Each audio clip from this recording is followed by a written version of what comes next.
At my daughter's graduation dinner, my husband of 28 years stood up, locked eyes with me, and announced, "Rebecca, this is over. I found someone better." His girlfriend, his assistant, Nicole, sat 2 chairs away from me at our family table, wearing a smile like she'd just won the lottery. The entire banquet hall went dead silent. Every conversation stopped mid-sentence. Every glass froze halfway to someone's lips. My parents stared at me like I was a wounded animal they didn't know how to help. But instead of falling apart, instead of shouting or throwing my wine in his face like everyone was waiting for, I leaned back in my chair, looked my husband straight in the eye, and said in the calmest voice I could find, "Well, Daniel, I appreciate the honesty." Then I reached into my purse, pulled out a thick manila envelope I'd been carrying for 3 weeks, and slid it across the white linen tablecloth toward him. "Here's a little reading material for you," I said. "Thought you might want to look at it tonight." Before he could even touch that envelope, I stood up, smoothed down my navy blue dress, the one I'd bought specifically for this beautiful day, kissed my daughter Maya on the top of her head, and walked toward the exit with my spine straight and my head high. Behind me, I heard Daniel ripping open the envelope. Papers rustling, a sharp intake of breath. Then came the sound that still makes me smile to this day.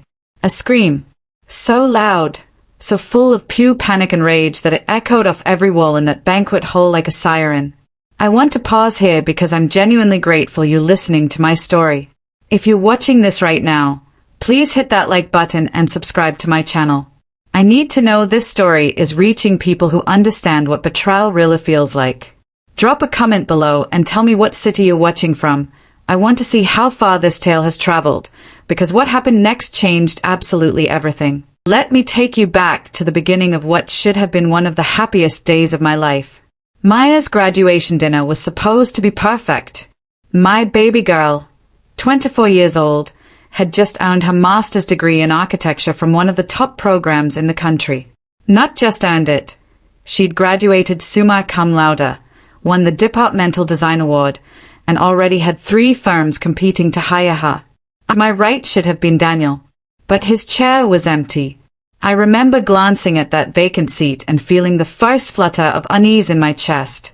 Daniel had been acting strange all morning, distracted during the drive to the hotel, checking his phone constantly, disappearing to take calls he claimed were work emergencies even though it was Saturday. When the appetizers started arriving, he'd excused himself, mumbling something about needing to make an important call. That was 15 minutes ago. Daniel never missed a meal, especially not one at a 5-star hotel that we were paying for. I tried to push the worry aside. Maybe there really was a work crisis. Daniel was a senior partner at his consulting firm, and clients didn't care about family events when they needed something. I'd spent 28 years making excuses for his absences, his late nights, his divided attention. But something felt different today. Wrong. The salad plates were being cleared away when I saw movement at the entrance to the crystal room. Daniel was walking back toward our table, but there was something odd about his posture. He looked like a man approaching a podium to give a speech he'd been rehearsing, shoulders back, chin up, that professional smile he used with difficult clients. And then I saw her following a few steps behind him. Nicole Chen. My blood went cold. Daniel's executive assistant was walking into my daughter's graduation dinner wearing a red dress that probably cost more than our monthly mortgage payment. Her black hair was styled in these perfect waves, diamond studs in her ears catching the light from the chandeliers. She looked like she was attending a gala, not a family celebration she hadn't been invited to. Nicole scanned the room until her eyes landed on our table.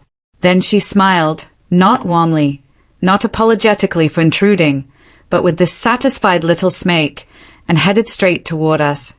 I watched in disbelief as she slid into the empty seat directly across from me, the seat we'd left vacant because we were one person short of a full table. She settled into that chair like she'd been invited, like she belonged there. Nicole caught me staring and had the audacity to give me a little finger wave, like we were friends meeting for brunch. My hand started trembling. I set down my water glass carefully because I didn't trust myself to hold it steady. What was happening? Why was Daniel's assistant at our family event? Why hadn't he mentioned inviting her? And why was she looking at me like she'd just won something I didn't even know I was competing for? Before I could make sense of Nicole's presence, Daniel was back at our table. But he didn't sit down. Instead, he positioned himself behind his empty chair, standing tall with his champagne glass in hand. He picked up his fork and tapped it against the crystal, 3 sharp rings that cut through every conversation in the room. "Excuse me, everyone," Daniel's voice carried across the crystal room with practiced ease. "I have an important announcement to make."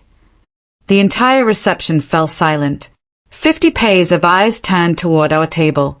Forks paused mid-air. Conversations died mid-sentence. Even the waitstaff stopped moving. Maya's face lit up with curious excitement. "Dad, what are you doing?" My brother Tom smiled expectantly. My mother clasped her hands together, probably thinking Daniel was about to give a touching speech about our daughter. But I felt ice spreading through my veins. I knew my husband's expressions after 28 years, and this wasn't his proud father face. This was something else entirely. 28 years, Daniel began, his voice steady and rehearsed, like he'd practiced this in front of a mirror. That's a long time to be with someone. Long enough to realize when something has run its course. The words hit me like physical blows. Around the room, smiles started to fade. People exchanged confused glances. Maya's hand found David's, her expression shifting from excitement to confusion to slowly dawning horror. "Rebecca," Daniel continued, looking directly at me with eyes that held no warmth, no regret, just cold certainty. "This is over. I found someone better." The silence that followed was absolute. I could hear my own heartbeat pounding in my ears. Somewhere across the room, my Aunt Patricia gasped. Janet's water glass slipped from her hand and shattered against a plate with a crash that seemed to echo forever. Then Daniel gestured toward Nicole, his hand sweeping toward her like a game show host revealing a prize. Nicole lifted her champagne glass in a small toast, her smile widening. She actually had the nerve to look pleased, triumphant, like she'd just been publicly declared the winner of some competition. My mother made a sound like she'd been punched. Tom half stood from his chair, his face flushing red with rage. Maya's eyes were filling with tears, her mouth opening and closing without sound. "Dad, what are you?" Maya finally managed, but her voice broke. I sat frozen in my chair while chaos erupted around me in slow motion. David's mother covered her mouth with both hands. Jessica grabbed Maya's other hand, her face pale with shock. My brother was saying something, but the roaring in my ears made it impossible to hear. Inside my chest, my heart was shattering into 1,000 pieces. 28 years. 28 years of my life, of my love, of my sacrifice and support and unwavering loyalty, dismissed in front of everyone who mattered to me. In front of my daughter, on her day. But even through the devastation, even as I felt my world collapsing, something else was crystallizing in my mind with perfect, razor-sharp clarity. This wasn't a spontaneous confession. This wasn't an emotional breakdown or a moment of weakness. This was planned. Daniel had invited Nicole to this event. He'd positioned her at our table. He'd rehearsed his speech.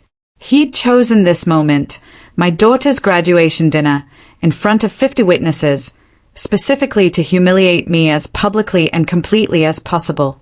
He'd wanted an audience for my destruction. I looked at Nicole, still holding her champagne glass, still wearing that smug smile. She'd known this was coming. She'd dressed for it. The expensive red dress, the perfect hair, the diamonds. This was her victory outfit. They'd planned this together, coordinated it, maybe even laughed about it while they got ready this morning. While I was helping Daniel with his tie. While I was double-checking the seating arrangements to make sure everything would be perfect for Maya. My hands were shaking, but not from weakness. From rage so pure and cold it felt like power coursing through my veins. Daniel was watching me, waiting for me to break down.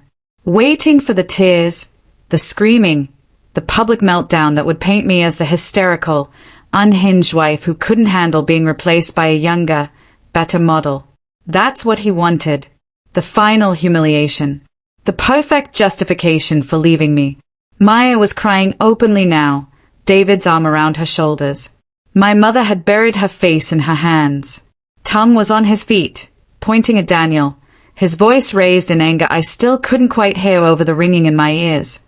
The entire crystal room was watching me, waiting to see how I would react, waiting for me to fall apart. But here's what Daniel didn't know. Here's what he'd miscalculated after 28 years of underestimating me. I wasn't the same woman he'd married. I wasn't the same woman who'd spent decades putting his needs before my own, who'd swallowed every disappointment, who'd made myself smaller so he could feel bigger. And I sure as hell wasn't going to give him the satisfaction of seeing me destroyed. Instead, I felt something settle over me like armor, a cold, calculated calm that came from knowing I held all the cards and he just didn't know it yet. For 28 years, I put everyone else first. Let me tell you what that really means. Because when people hear my story, they always ask the same question. How did you not see this coming? The truth is, I saw everything. I just chose to believe in the man I married instead of the man he was becoming.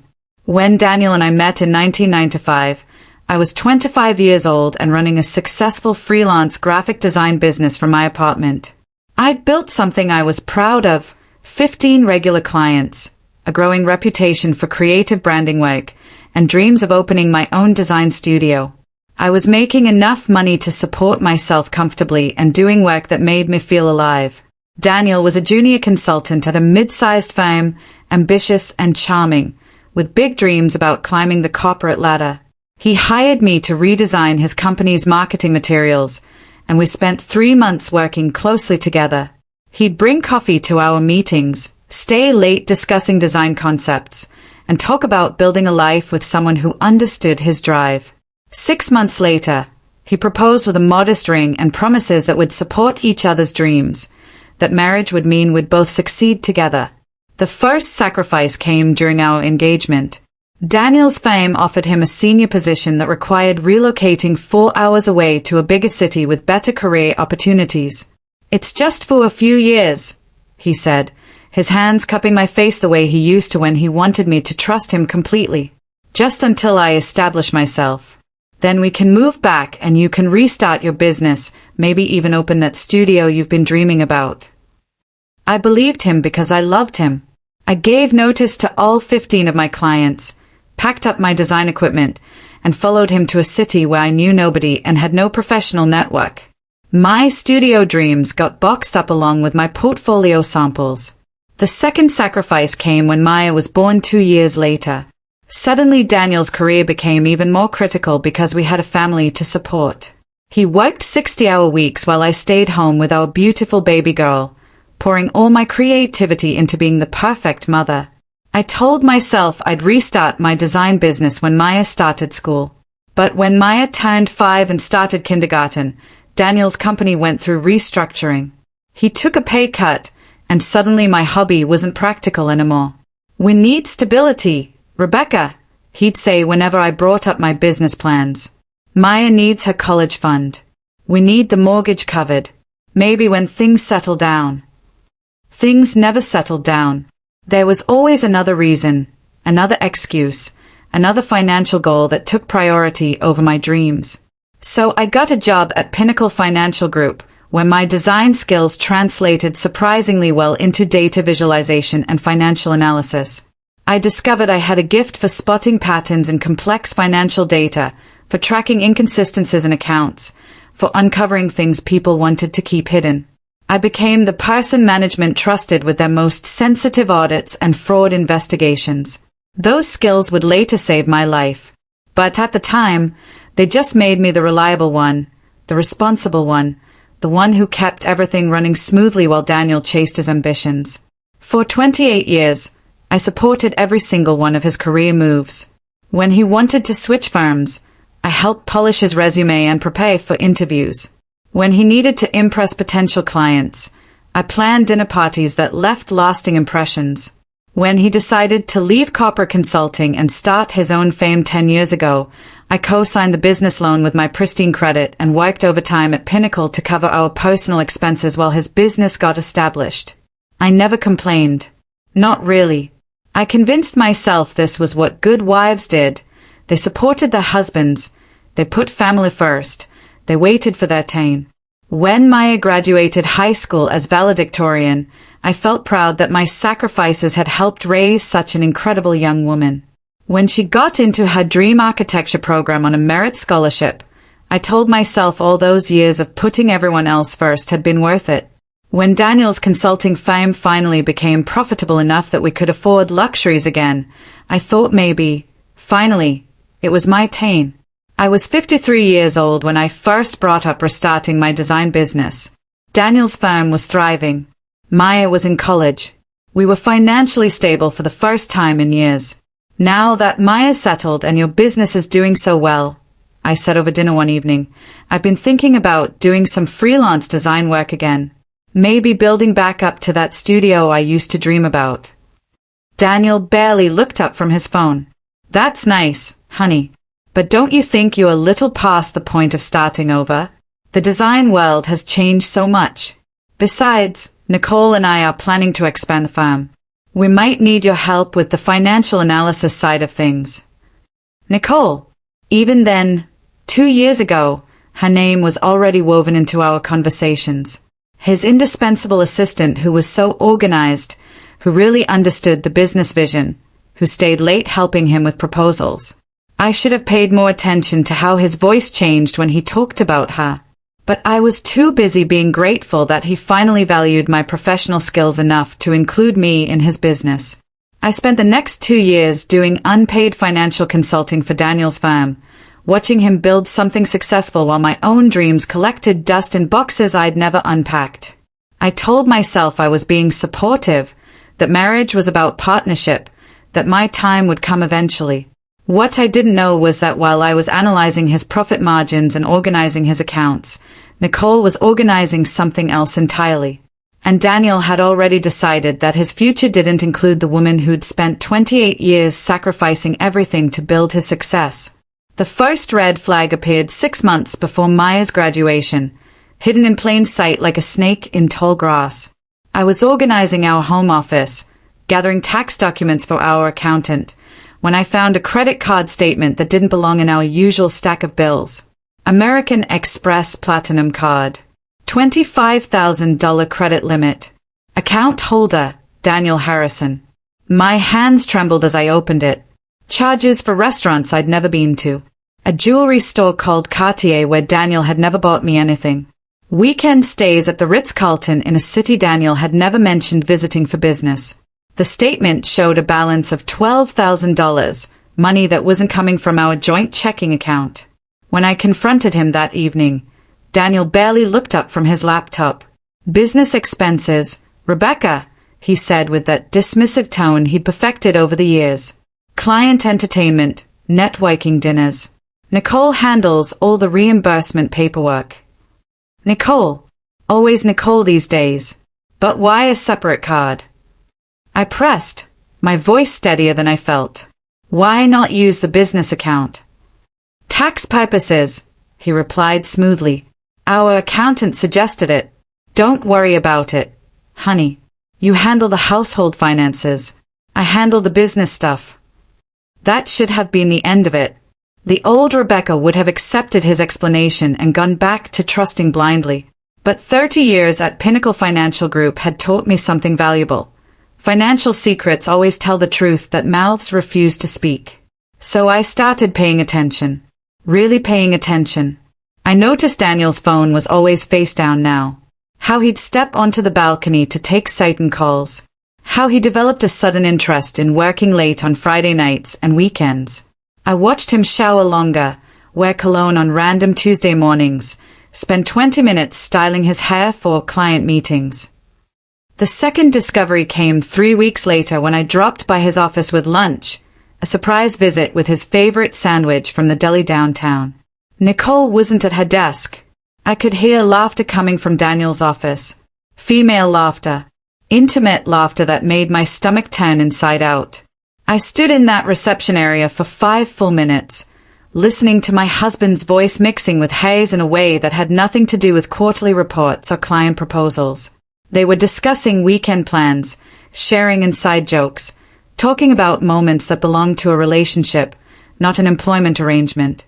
When they finally emerged from his office, Nicole's lipstick was smudged. Daniel's tie was loosened. They both froze when they saw me standing there holding that sandwich like a fool. "Rebecca!" Daniel's voice was too bright, too surprised. "What are you doing here?" "Brought your lunch," I managed, setting the bag on Nicole's desk. "Thought you might be hungry." Nicole smoothed her skirt and smiled at me with pure venom disguised as sweetness. "That's so thoughtful," she purred. "Daniel's lucky to have someone who takes such good care of him." The way she said "takes care of him" made it clear she thought my role was menial, temporary, easily replaceable. I smiled back and left without another word. But inside, something fundamental had shifted. I started documenting everything. Every late night. Every unexplained absence. Every time he claimed to be at the office but his car wasn't in the parking lot when I drove by. I used my lunch breaks to follow him sometimes. And what I saw confirmed my worst fears. Daniel and Nicole holding hands in restaurant booths across town. Kissing in his car in empty parking garages. Shopping together at jewelry stores where he'd never taken me, not even for our anniversary. But the worst discovery was yet to come. 4 months before the graduation, I was reconciling our joint savings account when I noticed irregular transfers. Small amounts at first, $500 here, $800 there, moving out to an account I didn't recognize. Using my access at Pinnacle and my fraud investigation training, I traced those reference numbers down a rabbit hole that made my blood run cold. The transfers led to a secret account Daniel had opened 18 months earlier. An account with both his name and Nicole's name on it. An account that contained over $35,000 of our money. Money he'd been systematically stealing from our retirement savings to fund his affair. I pulled every statement, and the paper trail painted a picture so clear it left no room for doubt. Jewelry purchases at Cartier for Nicole. Weekend getaways to mountain resorts. A $6,000 down payment on an apartment lease in her name. Designer clothes from Nordstrom. Spa packages. Expensive dinners at the kind of restaurants he'd claimed were too pricey when I suggested we celebrate our anniversary there. He was literally building a new life with our money. Money I'd helped save. Money we were supposed to retire on, while I slept next to him every night, trusting him with my whole heart. This wasn't a midlife crisis. This wasn't a momentary lapse in judgment. This was calculated, systematic betrayal executed over 18 months while he kissed me goodbye every morning and told me he loved me. Sitting in my car outside Pinnacle Financial, holding a folder full of proof that my marriage was a fraud, I felt something I'd never experienced before. Not just heartbreak or anger, but a cold, crystalline clarity about what needed to happen next. Daniel thought he was smart, covering his tracks with separate accounts and secret credit cards. But he'd forgotten one crucial detail. He was stealing from a woman who'd spent 30 years learning how to follow money trails and uncover financial deception. He'd handed me all the ammunition I needed to destroy him. The old Rebecca would have confronted him, screamed and cried, given him a chance to explain or apologize. But the new Rebecca, the one who'd just discovered that her entire marriage was built on lies, understood something profound. Sometimes the best revenge isn't immediate. It's strategic. I wasn't going to give Daniel the satisfaction of a private confrontation where he could manipulate me, gaslight me, or convince me I was overreacting. I wasn't going to hand him the perfect excuse to paint me as the hysterical wife who couldn't handle being replaced. Instead, I was going to let him hang himself with his own rope. And I was going to make sure everyone who mattered was watching when he did. My first instinct was to burst into Daniel's office and throw those bank statements in his face, to scream and cry and make him feel as devastated as I did. But 30 years in financial fraud investigation had taught me something crucial. Emotion is the enemy of justice. Strategy wins wars. Instead of confronting Daniel, I called someone I hadn't spoken to in years. Margaret Chen had been my study partner in college, the sharpest woman I'd ever known. She'd gone on to become a family law attorney specializing in high-asset divorces and fraud cases. We'd stayed in touch loosely over the years, Christmas cards, occasional coffee when schedules aligned, but I'd never needed her professional expertise until now. "Rebecca," Margaret's voice was surprised when she answered my call. "This is unexpected. How are you?" "I need legal advice," I said without preamble, "and I need absolute confidentiality." The silence stretched for 3 seconds. Margaret was smart enough to understand this wasn't a casual call about updating our wills. "Come to my office tomorrow," she said finally. "Bring whatever documents you have." The next morning, I sat across from Margaret in her downtown law office, watching her face change as she read through my prenuptial agreement. Her expression shifted from professional interest to genuine surprise to something that looked almost like admiration. "Rebecca," she said finally, setting the papers down and leaning back in her leather chair. "Do you understand what you have here?" "A prenup that protects his business assets," I replied, unsure why she looked so pleased. "Much more than that." Margaret flipped to page 17 and pointed to a specific clause. "This is an infidelity provision. Your husband insisted on including language that voids most of the asset protections if either party commits adultery during the marriage." My heart stopped completely. "What does that mean?" "It means," Margaret continued, her voice growing more animated, "that if you can prove Daniel has been unfaithful, this prenuptial agreement becomes essentially worthless. All those protections he put in place to safeguard his business and investments, they evaporate the moment he violated his marriage vows." The irony was so perfect it almost made me laugh. Daniel's paranoia about protecting his assets from a future divorce had led him to create a legal trap for his own infidelity. "How much proof do I need?" I asked, thinking about the folder in my car. Margaret smiled like a shark sensing blood in the water. "Bank records showing he used marital assets to fund an affair would be devastating. Photos of them together would strengthen it. Evidence of joint accounts or cohabitation would seal it completely." I had all of that and more. "There's something else," Margaret said, flipping through more pages. "Because you co-signed his business loan and provided unpaid financial consulting for his firm, you're entitled to compensation for your contributions to his business success. Combined with the infidelity clause, you're looking at keeping the house, a significant portion of the investments, his retirement accounts, and potentially substantial spousal support." For the first time in months, I felt something like hope warming my chest. "But here's the critical piece." Margaret leaned forward, her expression serious. "You need to file first. Don't give him time to hide assets or prepare a defense. And Rebecca, document everything. Every interaction from this point forward could be relevant." That afternoon, I began preparing for war. I organized every piece of evidence with the same meticulous attention I used for fraud investigations at Pinnacle. I created spreadsheets tracking every stolen dollar, every suspicious transaction, every piece of the 18-month pattern of deception. I compiled photographs, credit card statements, bank records, lease agreements, everything arranged chronologically with detailed annotations. Using my access at Pinnacle, I also quietly secured copies of Daniel's business accounts, profit and loss statements, and asset valuations. Everything was legal, everything was documented, everything was unassailable. But the most challenging part wasn't gathering evidence. It was the performance. For 6 weeks leading up to Maya's graduation, I had to pretend to be the same naive, trusting wife Daniel expected me to be. The devoted spouse who suspected nothing, questioned nothing, and would never dream of fighting back. Every morning, I made Daniel's coffee exactly the way he liked it, kissed him goodbye, and wished him well. Every evening, I asked about his day and listened to his lies about late meetings and difficult clients. When he came home smelling like Nicole's perfume, a scent I'd memorized from that office visit, I bit my tongue and said nothing. When he forgot our anniversary for the first time in 28 years, I pretended it didn't hurt. When he started working out obsessively and buying new clothes, I complimented his dedication to health.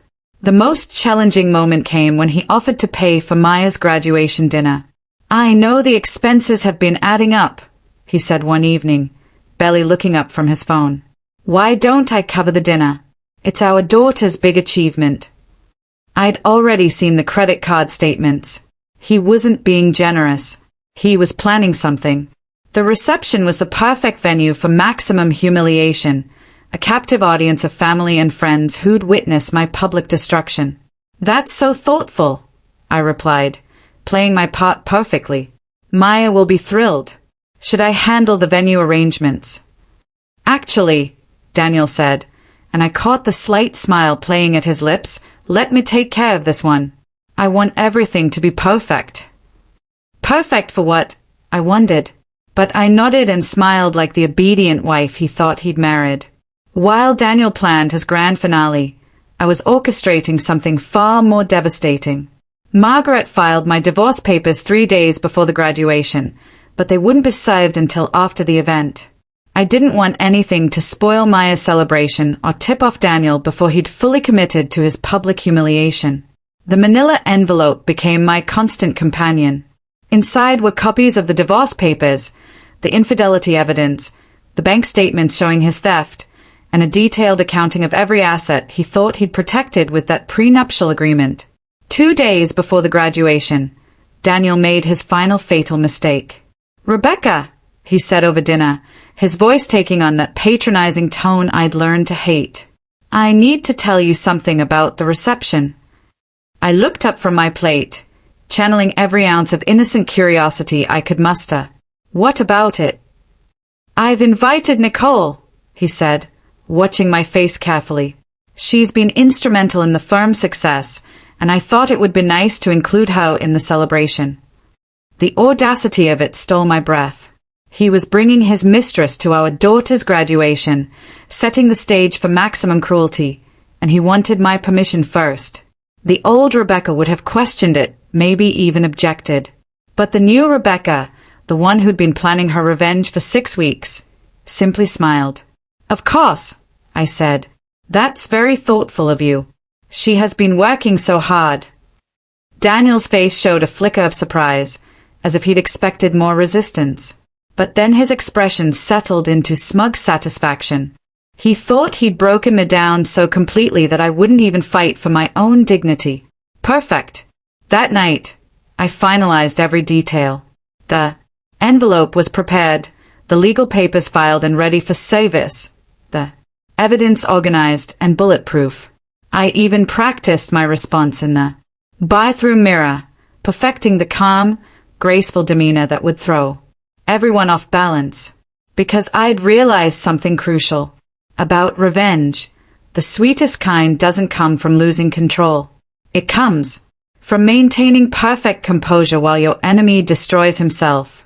And Daniel was about to walk straight into the trap I'd spent 6 weeks building, one careful lie at a time.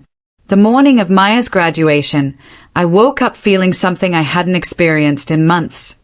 Genuine peace.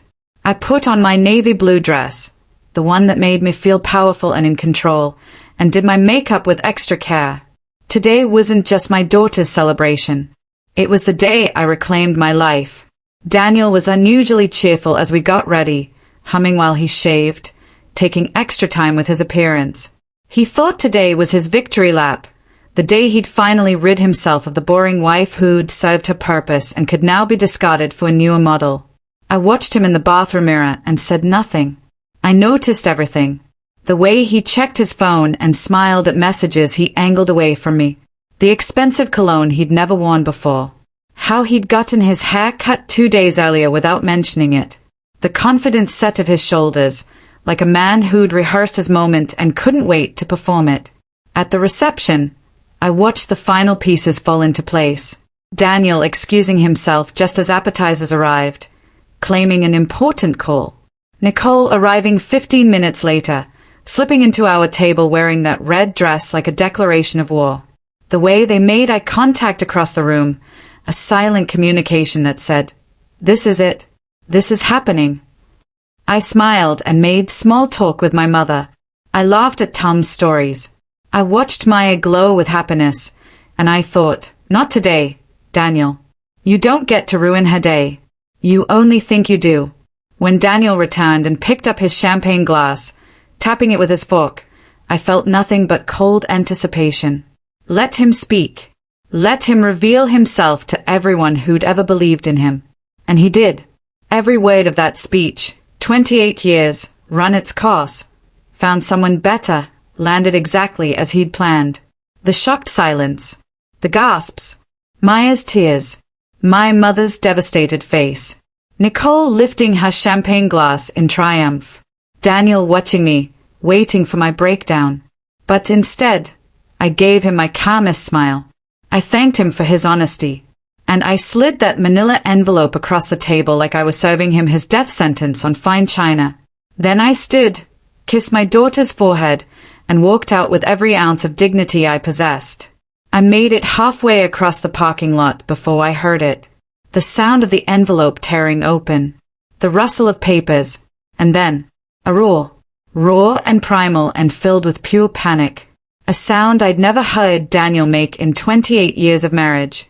Through the crystal room's floor-to-ceiling windows, I could see everything unfold like a movie I'd directed.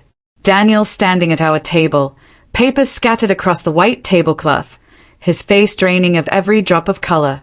His hands were shaking so violently the divorce papers rattled. He was scanning page after page, his eyes growing wider with each line he read.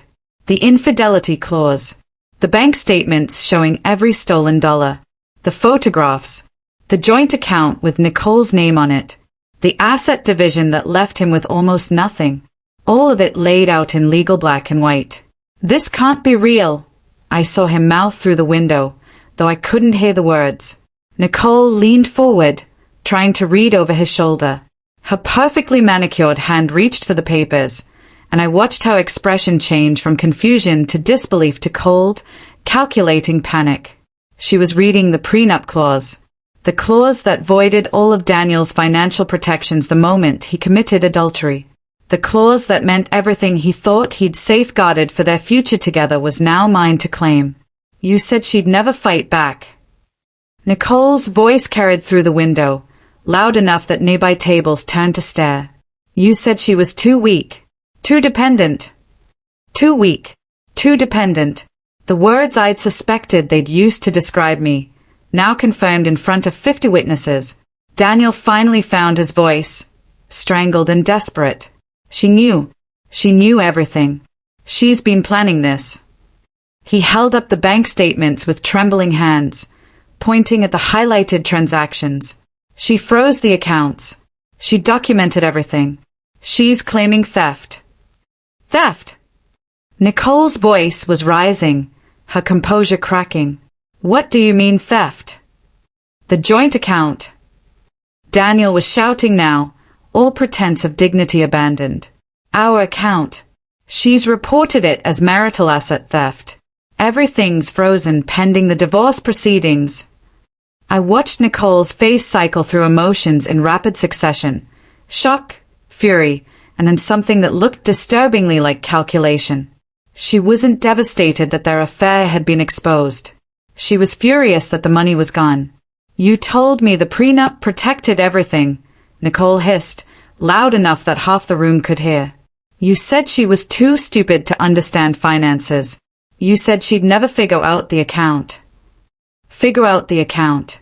She was talking about it right there, in front of everyone, confirming every suspicion our family had ever had about their relationship. Kevin was on his feet now, understanding flooding his face. Tom had his phone out, probably calling his lawyer friends. My mother was crying, but not for me anymore, for Daniel, watching his life implode in real time. You promised me everything was under control. Nicole's voice had lost all its sultry confidence, replaced by pure venom. You said she was broken, that she'd never fight back, that we'd have everything we needed. I thought she was. Daniel shot back. She never questioned anything. She played me. For weeks, she played me. The realization was hitting him now, written all across his face. Every morning coffee, every supportive smile, every time I'd accepted his lies without challenge. I hadn't been oblivious. I'd been gathering evidence. Well, congratulations, Nicole spat, standing up so fast her chair toppled backward. You just destroyed everything. The apartment lease is in my name. The car payment is due. The credit cards are maxed out. And now you're telling me we can't access any money. It's frozen, Daniel said weakly. Everything's frozen until nothing. Nicole grabbed her purse, her face twisted with rage and disgust. You absolute fool. You destroyed your marriage, your reputation, and our future because you couldn't keep your mouth shut for one more month. I'm done. And just like that, she walked out. No goodbye. No, we'll get through this together. No declarations of love that would survive financial hardship. She grabbed her designer purse and left Daniel standing there alone, surrounded by the wreckage of his own making, while 50 people watched in horrified silence. The silence that followed was deafening. Daniel stood among the scattered papers, still holding the divorce documents, finally understanding that the quiet, dependable wife he'd dismissed and betrayed had just destroyed him so completely that even his mistress had abandoned him. Kevin's voice cut through the silence, quiet but carrying clearly, "Dad, how could you do this to Mom?" But Daniel had no answer. He was still staring at the legal papers, still trying to process that the woman he'd underestimated for 28 years had just checkmated him with his own moves. And I was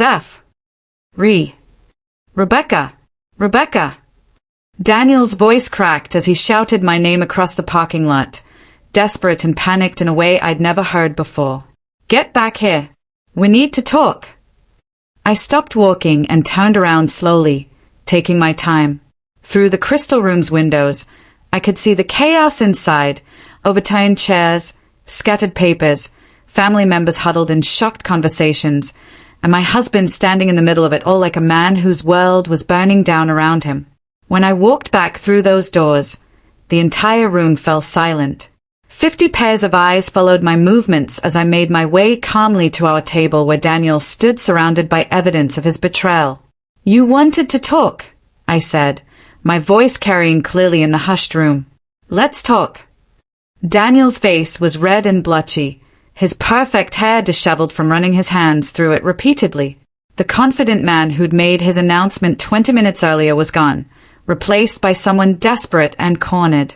You can't do this, he said, his voice shaking. Not like this. Not in front of everyone. I looked around the room at our family and friends, people who'd known us for decades, who'd celebrated our anniversaries and believed we had a solid marriage. You chose the venue, I said simply. I thought you wanted everyone to witness your big announcement. Maya approached our table, her face streaked with tears but her voice steady. Mom, what's happening?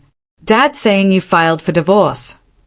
I nodded, pulling out the folder I'd prepared specifically for this moment. I filed 3 days ago, sweetheart. I'm sorry you had to find out this way, but your father made that choice when he decided to end our marriage at your graduation dinner. This is insane. Daniel grabbed my arm, his grip tight. You're being vindictive. You're trying to ruin me over some midlife crisis. I looked down at his hand on my arm, then back up at his face. Remove your hand, I said quietly. Now. Something in my tone made him let go immediately. Midlife crisis. I opened my folder and pulled out the bank statements, laying them on the table for everyone to see. Is that what you call stealing $35,000 from our retirement account to fund your affair? A collective gasp rippled through the room. Tom stepped closer, his eyes widening as he looked at the highlighted transactions. You've been spying on our accounts. Daniel's voice was getting higher, more desperate. That's invasion of privacy. That's my job, I interrupted calmly. I'm a financial fraud investigator, remember? Tracking financial irregularities is literally what I do for a living. And you've been committing fraud for 18 months. That's when Margaret Chen walked through the crystal room doors. I texted her the moment Daniel started shouting my name, knowing I'd need legal backup for this conversation. Mrs. Harrison, Margaret said, approaching our table with professional composure. I hope I'm not interrupting anything important. Perfect timing, I said. Margaret, this is my husband, Daniel. Daniel, this is Margaret Chen, my attorney. The remaining color drained from Daniel's face. Attorney? You hired an attorney without telling me. The same way you opened secret bank accounts without telling me, I replied. Margaret, would you mind explaining to my husband what happens when someone violates the infidelity clause in their prenuptial agreement? Margaret smiled, professional but cold. Certainly, Mr. Harrison, when you signed your prenuptial agreement 28 years ago, you included a faithfulness provision that voids all asset protections in the event of adultery. Your wife has documented evidence of your affair, including financial records showing you used marital assets to support another woman. The prenup you designed to protect yourself is now protecting her. That can't be legal, Daniel said weakly, but all the fight had drained from his voice. It's completely legal, Margaret continued. In fact, it's exactly what you designed it to be. The prenup was your idea, your language, your protection. You just never imagined it would be used against you. Maya was reading the bank statements now, her expression hardening with each line. Dad, you stole from Mom's retirement account. You used her money to pay for your affair. It's not theft, Daniel tried weakly. It's marital property. I had every right. You had every right to use our joint funds to buy jewelry for another woman. I asked, pulling out more receipts. To pay for weekend trips I knew nothing about? To put a down payment on an apartment for your secretary? The room was so quiet you could hear people breathing. My mother had her hand over her mouth, tears streaming down her face. Tom was shaking his head in disgust. David's parents looked mortified to be witnessing this family implosion. Where's Nicole now? I asked, looking around the room. Your partner in this grand romance? The woman who was going to make you so much happier than I ever could.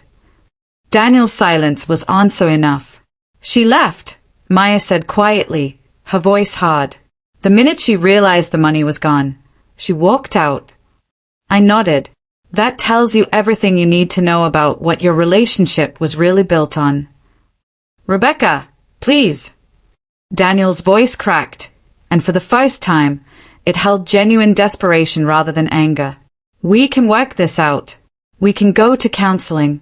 I made a mistake, but we can fix this. 28 years has to mean something. I looked at this man I'd been married to for 28 years, this stranger who'd systematically betrayed and stolen from me while I slept beside him every night, and felt nothing but cold certainty. You're right about one thing, I said. You did make a mistake. You assumed I was too weak, too stupid, and too dependent to fight back. You assumed wrong. I gathered my papers and put them back in my folder, my movements calm and deliberate. The accounts are frozen until the divorce is finalized. You'll be hearing from my attorney about the asset division, spousal support, and the potential criminal charges we're considering filing for theft of marital assets. Criminal charges. Daniel's voice was barely a whisper. $35,000 stolen over 18 months qualifies as grand theft, Margaret said. Mrs. Harrison has been generous enough not to file charges yet, but that could change depending on how cooperative you are in the divorce proceedings. I turned to leave, but Daniel made one last desperate attempt. You can't take everything. I built that business. I earned that money. I stopped and looked back at him one final time. With my credit, with my unpaid labor, with my financial expertise keeping your books clean, with my sacrifices supporting every risk you took. My voice was steady and clear. And now you're going to learn exactly what all of that was worth.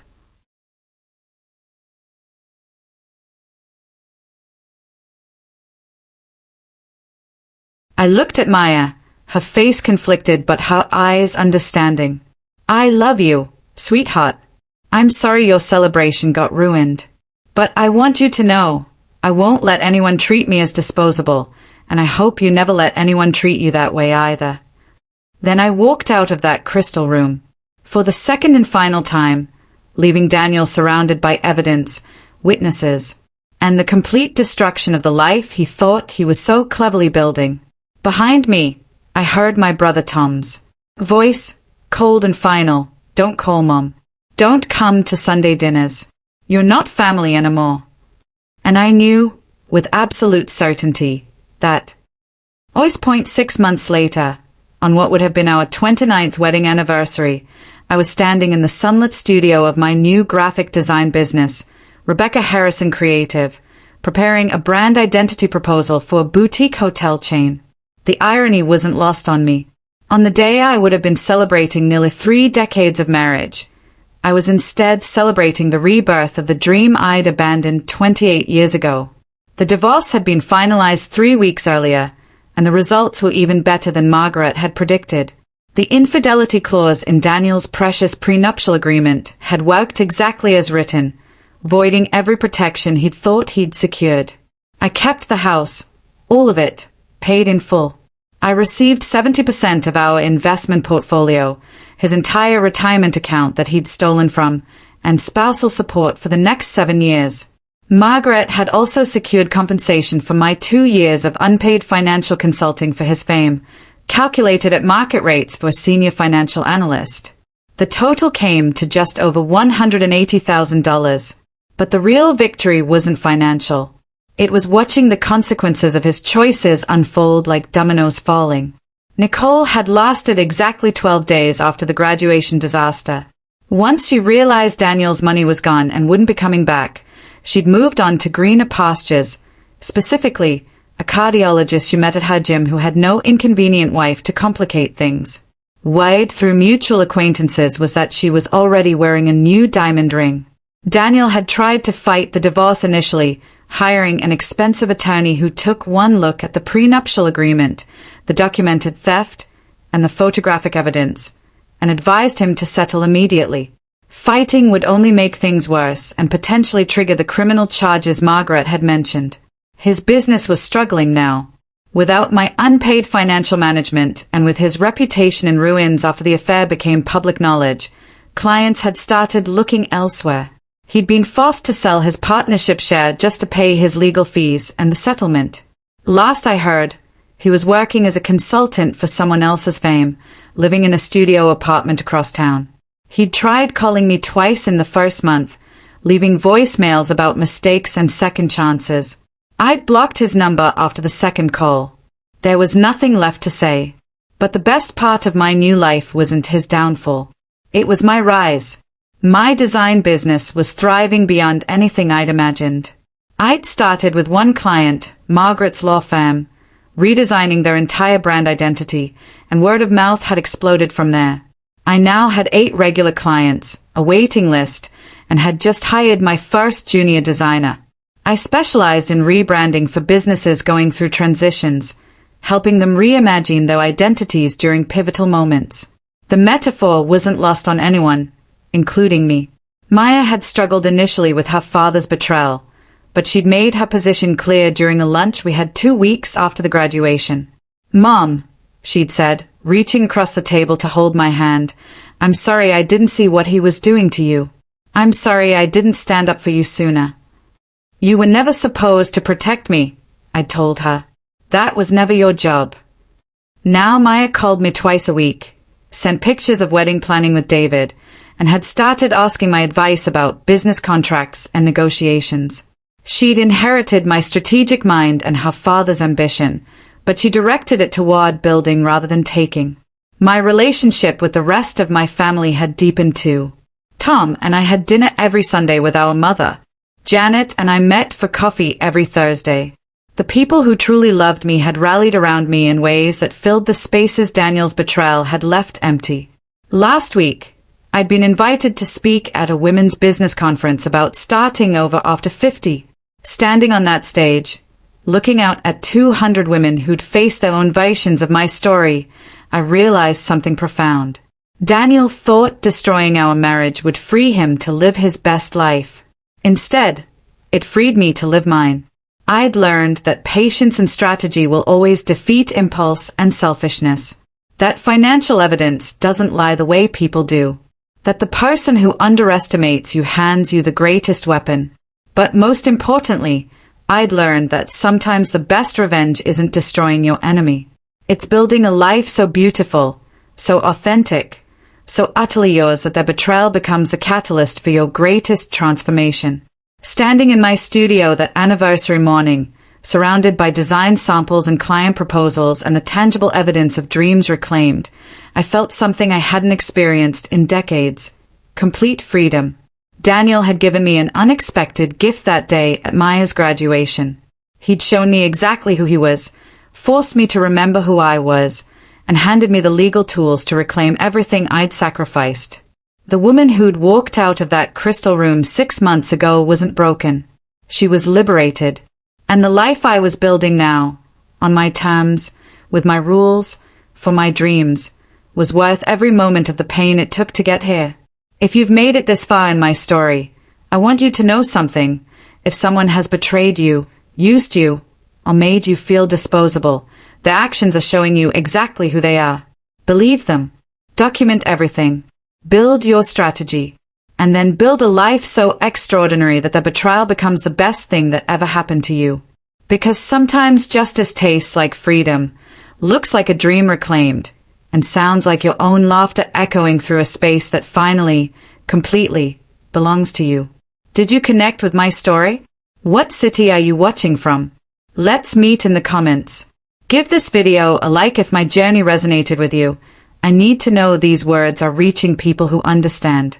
And don't forget to subscribe, because I'll be sharing more stories of transformation, strategy, and the sweet taste of reclaimed power. Thank you for listening. Thank you for being here. And remember, you're never too weak to fight back. You're only waiting for the right moment to strike.